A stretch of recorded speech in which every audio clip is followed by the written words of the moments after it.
Praise the Lord. Good morning, Jesus Army Fellowship.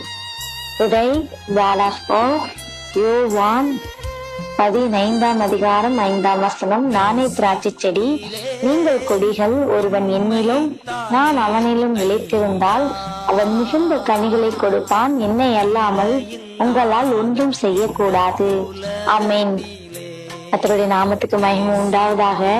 இந்த நாளில கூட இந்த சத்தத்தை கேட்டுக்கொண்டிருக்க தேவனுடைய பிள்ளைகளை, அவர் யாரு? திராட்சை செடி. நம்ம யாரு? குடிகள். அப்போ நம்ம எப்படி கனி கொடுக்கிறவர்களாக மாறணும்னா, ஏசப்பா நம்ம கூட இருக்கும் போது மாத்திரம்தான் நம்ம கனிகளை கொடுக்கிறதாக நம்ம இடத்துல அந்த ஆசீர்வாதங்கள் நிறைவு காணப்படும். அதே அவர் நம்ம கூட இல்லை என்றா நமக்கு தேவையான தேவைகளை அவர் சந்திக்கவே முடியாது. ஏன்னா நம்ம நிற்பதும் நிர்மூலமாகாததும் அவருடைய சுத்த கிருபை அல்லவா.